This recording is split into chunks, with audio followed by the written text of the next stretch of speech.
Hello, we're here with Leon van Kraayenburg. Did I say your name right? You did, correct.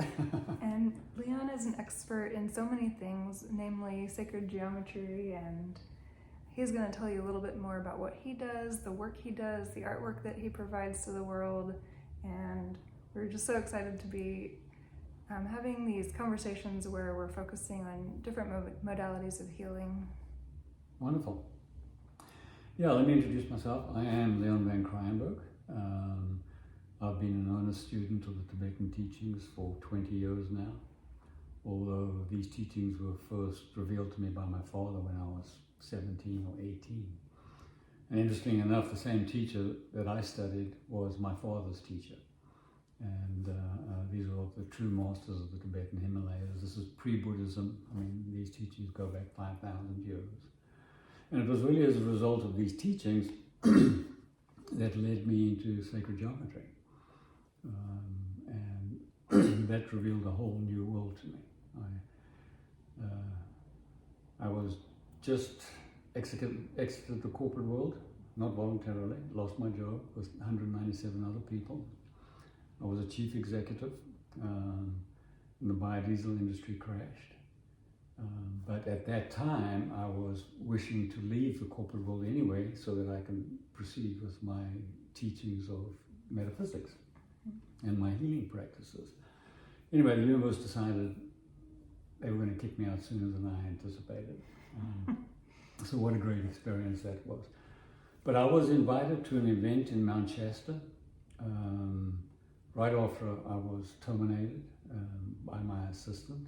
And the magic of it was, this was my first spiritual event I ever went to.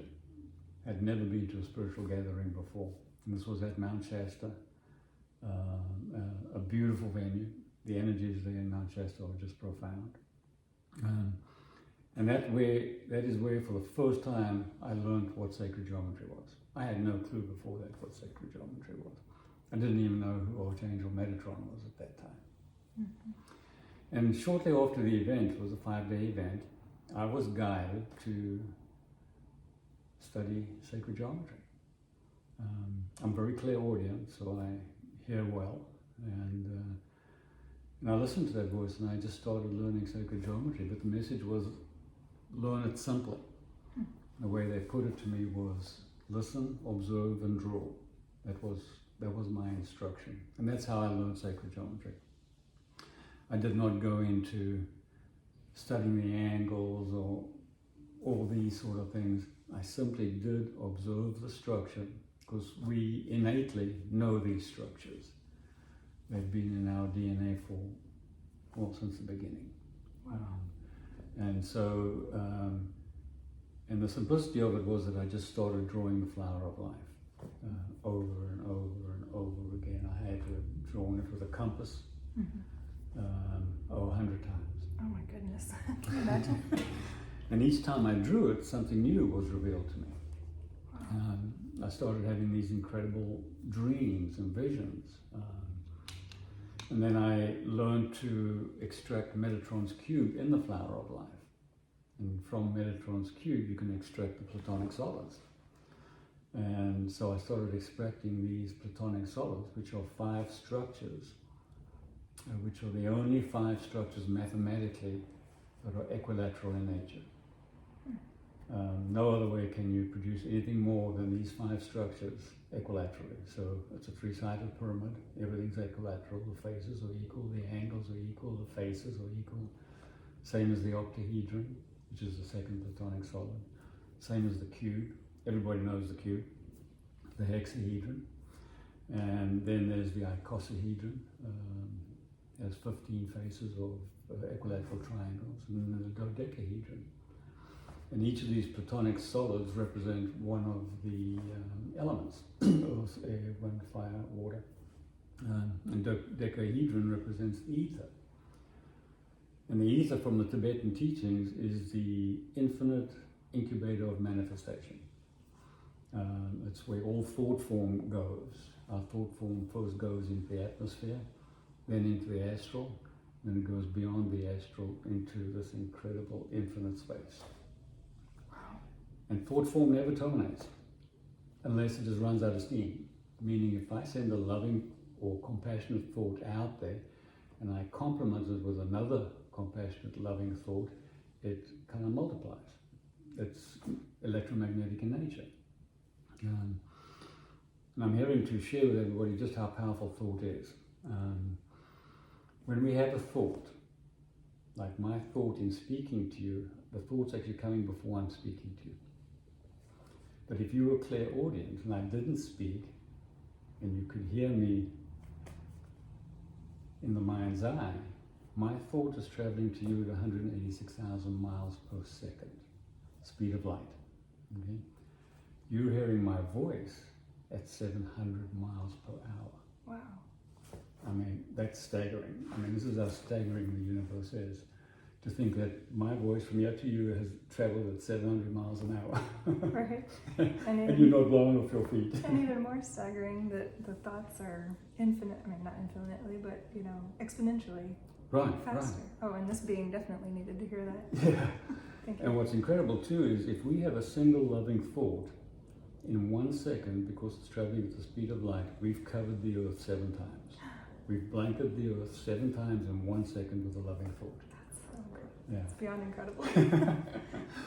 And similarly, if we have a non-constructive thought, same thing. Oh no. The law of attraction has no respecter of persons. Mm-hmm. What you think upon, you get. And so, as many are saying, and Christ said this frequently, whatever the mind of man thinks, it is. And so our thoughts are incredibly impressive upon what manifests in our lives. So think constructively, think lovingly, think givingly, think sharingly. Because thoughts have incredible power.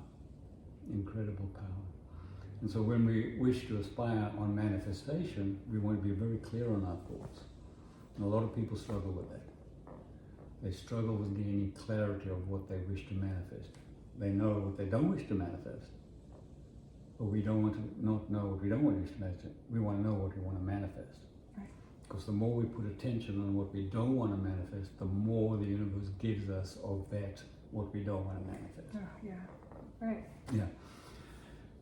So it's important to become very aware of your thought and your thought process.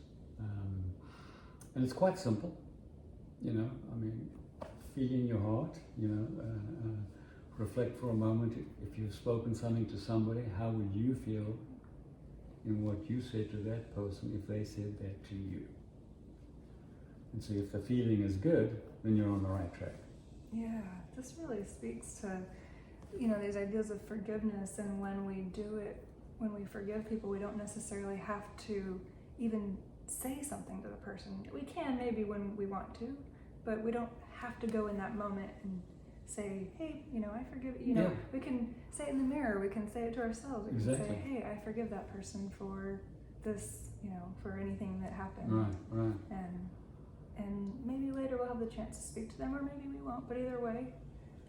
The intent to forgive yourself or them, yes, okay, is very powerful.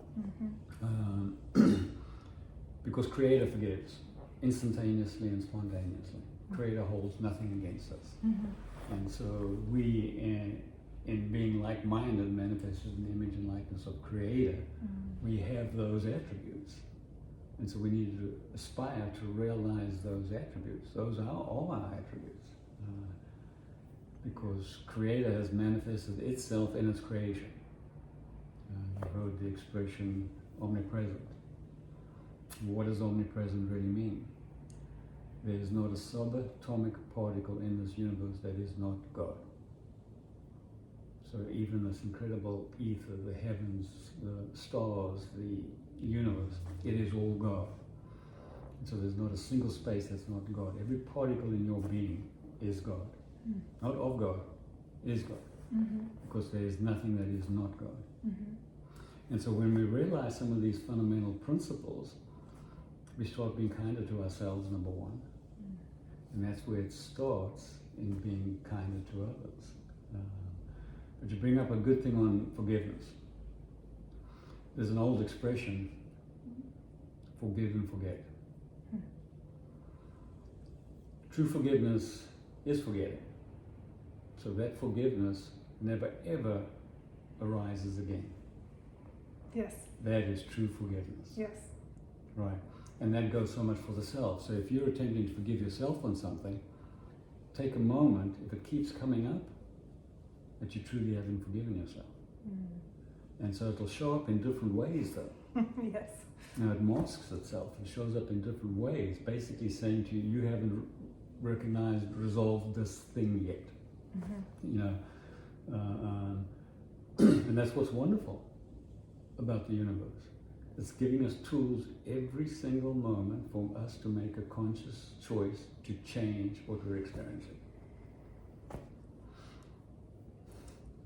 Beyond true. Yeah. Yeah. And so in that awareness, one thing that my teacher used to say to me all the time is, and most of us who are experiencing what's taking place on this earthly plane at this time, this incredible evolution of enlightenment, of awareness, is become aware of your awareness. And I love that term, because as we're aware, and when we're aware of our awareness, we're giving life to our awareness. And because it is all life. God is life, life is God. And so little things like that, you know, to recognize that, you know, I am the life. I am creator of one. And so when we recognize that God is life and life is God, what is the power of when a person claims and states that, just like I am that I am, my I am presence? That is affirming that the creative principle of creator is in you, not separate from you. It is inseparable, it's indivisible. It cannot be any other way. And that's the magic about it. That's the magic about it. And the wonder about it is the incredible humility that accompanies that space. Because it's pure. Creator is pure in its thoughts, in its creation. Yeah. And so when we aspire to attain these attributes of creator, they're in purity. And it's only this mortal mind, the constructs and the confines of the mind, that thinks otherwise. And one thing I'd like to share with everybody is we can only operate in the confines of our mind. So if we wish to explore something new, we need to free ourselves from the confines of this mind, because you can only work in the mind on what you know. You cannot work on what you don't know. And we wish to realize what we don't know. There's a whole lot more we don't know than what we do know. And so we want to open ourselves up to the unknowing, the infinite potentiality. And Deepak Chopra speaks about that frequently. The infinite potentiality. What is that infinite potentiality? It's realizing that we know diddly squat. We don't know a darn thing. We don't know what we don't know. We don't, right. Exactly. We don't know what we don't know. And so we've got to give ourselves the opportunity to realize and experience what we don't know. And there's magic in that, because we can only do that from the quietude of the mind. We can't do that when the mind's very active. And so I would encourage everybody to spend a few minutes a day going into meditation. And meditation is simply the practice to quieten the mind down. Because in that quietness we can then hear, we can observe, and in that observation, and it's referred to as listening with the inner ears, seeing with the inner eyes, feeling with the inner heart, and in that space, Creator speaks to us, reveals itself more to us. But when we've got all this thought and stuff going on, it's very difficult. It's very difficult. I've been practicing these teachings for, as I said, 20 years. And I was very fortunate early on to get into a very strong meditative principle very quickly. But never a meditation was the same. Sometimes they were quiet. Sometimes I couldn't find a quiet second in there. you know, and so we don't want to judge and criticize ourselves in that moment. A great key is to, in meditation, when these thoughts keep popping up, simply observe them for what they are. Attempt not to engage in the thought that's arising, okay? And that's the natural thing for everybody to do, is to engage in the thought. Right. All right. And so if you can not engage in the thought and look at it as if it's a flock of birds flying over you in the sky. They come and they go. So look at these thoughts in that manner. They come and then they go. So you don't attach anything to it. And in that allowance of letting those thoughts go, the peace comes in. The peace slowly comes in. Because you're not engaging in the thought. Very many people find it incredibly difficult to still the mind. And we all grow up in an environment and in a world where our jobs are totally intellectual. You know, even if you're an artist, whatever you do, you know, there's so much intellect going on all the time. Right. Although artists and musicians have the best opportunity to still the mind, because they're in that creative principle. And when you're in the creative principle, it's creator creating through you. And a lot of folks don't realize that whatever we manifest in our lives is our own creation, but our own creation is the creation of Creator. It's so amazing. And it's wonderful. It's truly beautiful. It's awareness of your awareness, and in that we find and feel the love of Creator. Then we have the ability to radiate that love to others. And so it's when we're harboring also the angst and the anxiety, it's very difficult to send love to somebody, even in a compassionate moment. So you want your compassionate moments to be so spontaneous that there's no thought, there's no principle, there's no process, it's just pure love. Right. That is an incredible, spontaneous, compassionate thought. Wow. And it carries so much power with it. It carries an incredible amount of power with it. I'm sensing to introduce you guys to some magic about sacred geometry. What I have here are the 5 platonic solids. These are of crystal nature. I don't know if you can see that at all. Anyway, they are the tetrahedron, the cube, the hexahedron, the octahedron, which is 2 4-sided pyramids resting on each other. Now, a diamond, a spinel, and fluorite grow naturally in this format. Then we have the icosahedron, the 15-sided triangles, and then the dodecahedron. Now, as I mentioned, each of these represent the elements. And to be quite honest with you, I kind of forget them all. I know the tetrahedron for sure is the solar plexus. Okay. And is associated with fire. Okay. The dodecahedron supports the third eye and the crown chakra and is associated with the ether. Okay. The cube is the base chakra and is associated with the element earth. Very stable structure. Yes. The octahedron, one of my favorites, is associated with the heart chakra. Oh, wow. And is associated with the element of, is it air or water? Element of air. Okay. Okay. Then the icosahedron supports the sacral chakra. Okay. Okay. And it is associated with the element water. Okay. And these 5 platonic solids carry an incredible amount of energy. And they also service these chakras. And so if you wish to go into meditation, for example, and you wish to amplify your heart chakra, you would visualize a octahedron placed in your heart center. Okay? Then you'll focus on the octahedron in your heart center. And you can make that octahedron as big as you want to. If you wish to, you can sit inside the octahedron. I like to sit inside the octahedron. Right. Let it encase. I build this octahedron around myself. Yeah. And the energy is profound. And all we're doing in that is we're just evoking the remembrance that we already know intuitively of what these structures are. Mm-hmm. We really don't need to do anything else because they will speak to us. Mm-hmm. They will speak to us. And these 5 structures are said to be the construct of the entire universe. The mineral kingdom, for example, is essentially cubonic in structure, hexahedron in nature. Some icosahedrons, but science has now proven that every element of the periodic table comprises of one or more of these 5 elements.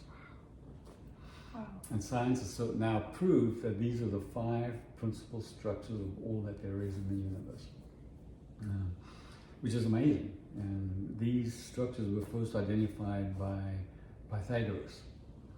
And then Plato, 130 years later, identified 2 more of the Platonic solids. But it is said that Pythagoras learnt of all of this through the Egyptians. Oh. That's where he got all his knowledge from. Wow. Was from the Egyptians. Okay.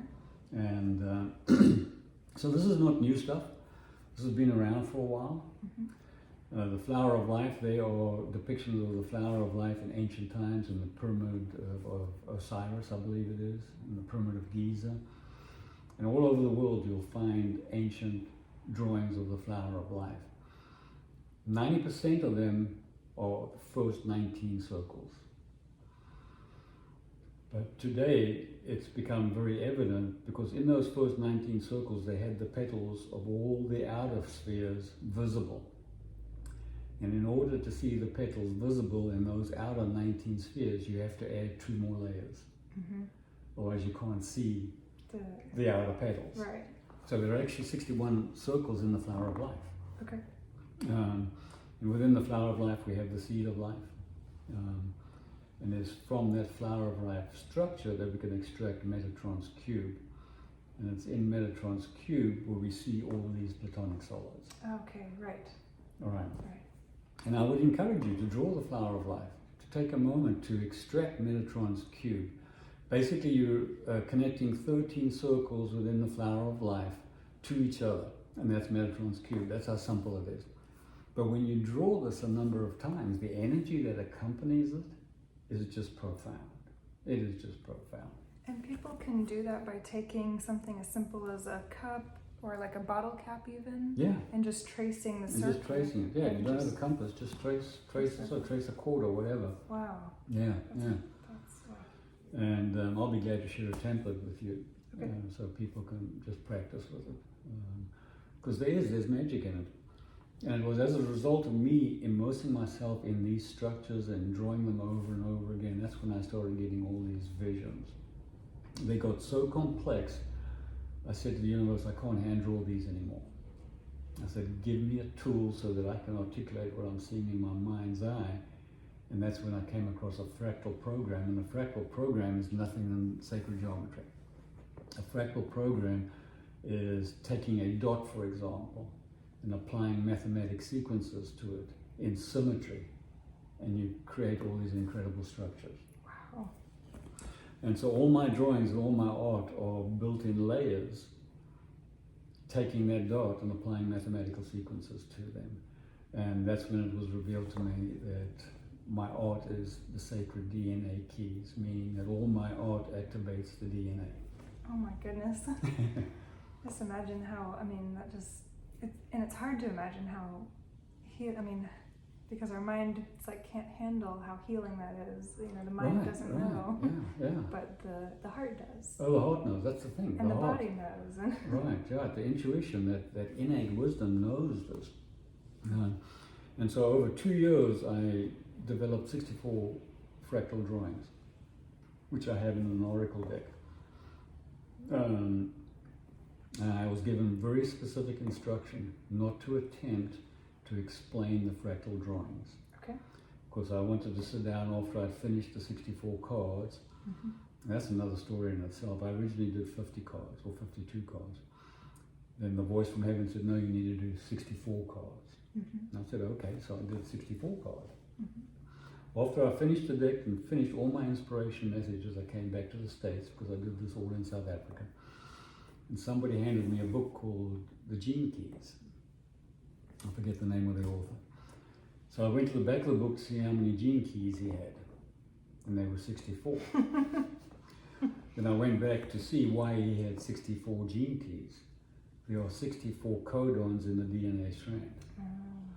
I had no clue of this, but the voice from heaven said, we need 64 cards. Yes. And so my 64 cards activate all the codons in the DNA strand. They're incredibly healing, and they all work with each other. There's one particular one, the very first drawing, that I'm going to say I didn't do it because for 4 months I was working with this program.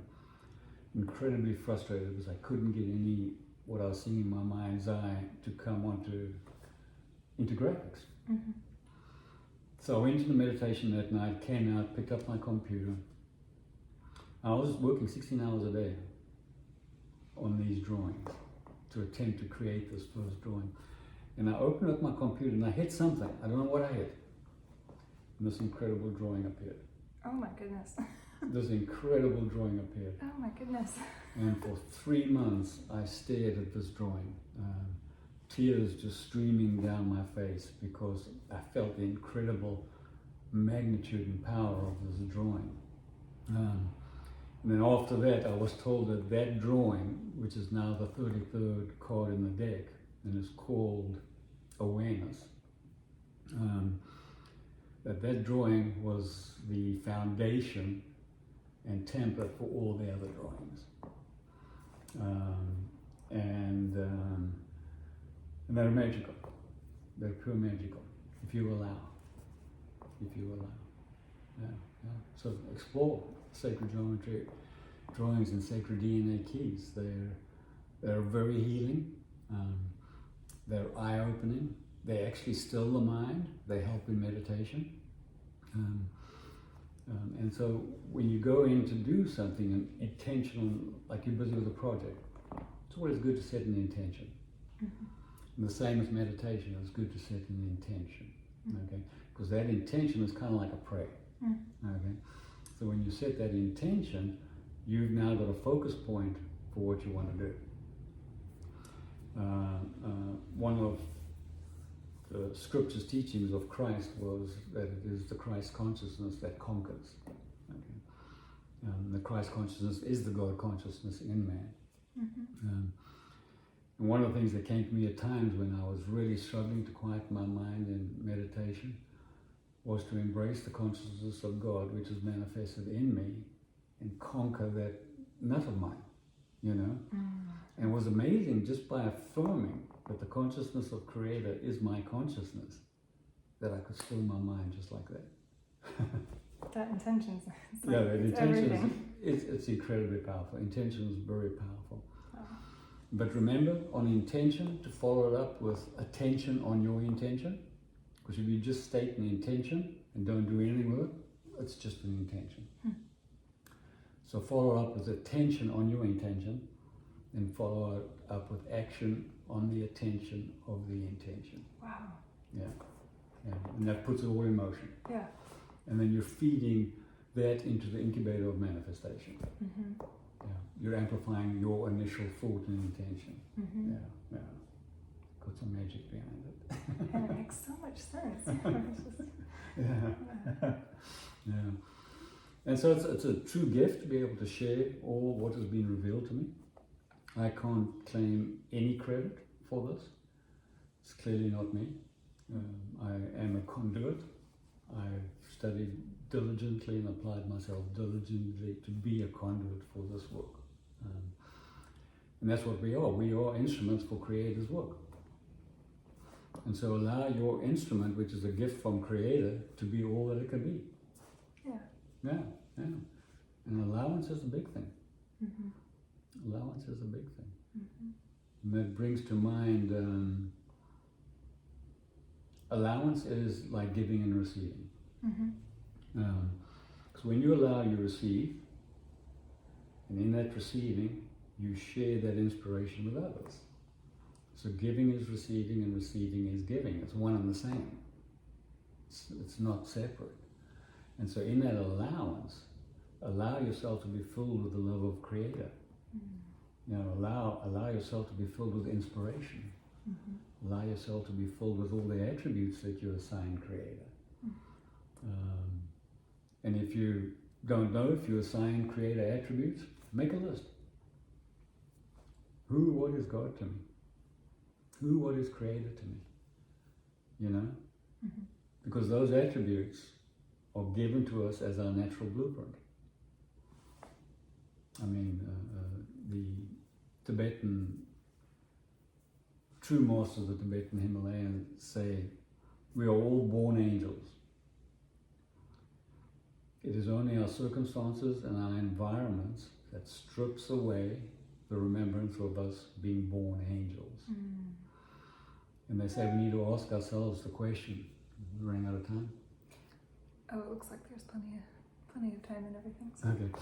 We need to ask ourselves the question because Christ says frequently, be ye as little children. What does that mean? Children are incredibly spontaneous. They might have a fight on a playground, but in 2 seconds later, they're the best of buddies. Right. Okay, they harbor nothing, they hold nothing against anything else, and they're so free in their minds are not yet contaminated by society, dogma, creed, teachers, preachers, whatever, parents. So he says, be ye as little children. And what came to me a while ago was, 4 or 5 months ago now, was I woke up repeating to myself over and over again, do I wish to be as free as a baby? And what's strange to me is because I'm so clairaudient and I hear the angelic realm speaking to me is why was this in the first person? Do I wish to be as free as a baby? My first response was, no way, diapers and all that sort of stuff again? No thanks. Not that free. Yeah. Dependency on others. Right. But then I realized the value of that statement. To be as free as a baby, you know one thing. When you're immediately born, you only know your mother's heart. You only know the envelopment of that love of the mother.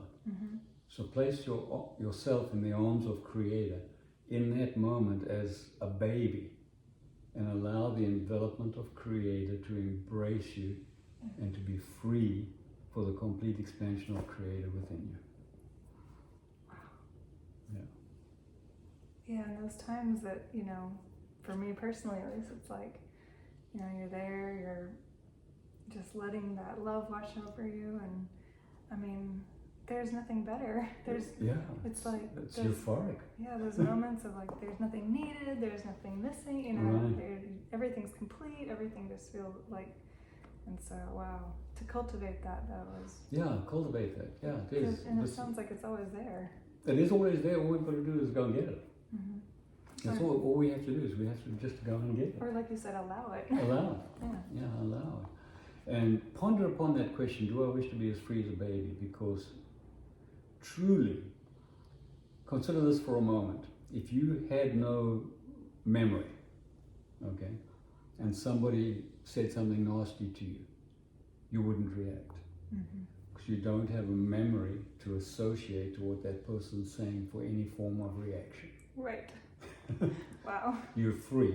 Yeah. You are completely free. So free yourself from the confines of the mind. Allow yourself to evaporate everything that doesn't serve you. It takes work. It doesn't come easy. It takes work.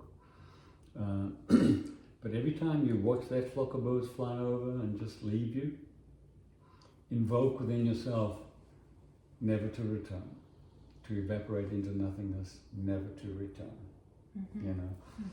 And that's how you release and free yourself from the confines of the mind. But the mind's a beautiful thing. I'm not saying don't quit thinking, because the mind's an incredible thing. It served me incredibly well in my corporate world, and in all that I did.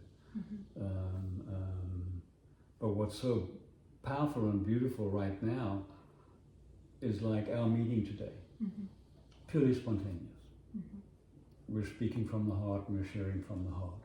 So there's no planned little write-out. Right. There's no little template to follow what we're sharing. Right. And that spontaneity is the freedom of the mind and the freedom of the heart. And in that expression is power. I'd like to share that it is the will of Creator that we express Him, her, Father, Mother, God, in all its glory, in all its power, in all its wisdom, in all its love, in all its joy, in all its harmony, in all its peace. That's the will of Creator, that we each express this through us, because Creator is expressing through us. We've just got to become aware of our awareness. That is, wow, that's beautiful. Yeah. Thank you. Yeah, and so thank you. I appreciate it. And Lindsay and I have known each other a while. I first met Lindsay at a presentation on sacred geometry at a spiritual gathering here in Houston. And we've become good friends ever since. I had an opportunity to share our heart space numerous times. So thank you for that. Yes. Yeah, and Leon has really provided so much information, and you've provided so much over the years of, just how things, not just how they work, but also the experience of them, I think. And you've really shown me this is possible, and, exploring really brings something to our lives that if we didn't have that curiosity, how would we find it? And so anyone who's watching this video must be in these viewers as well. So how exciting! Thank you. Much appreciated. Peace and blessings to you. Thank you so much. Thank you. Be well.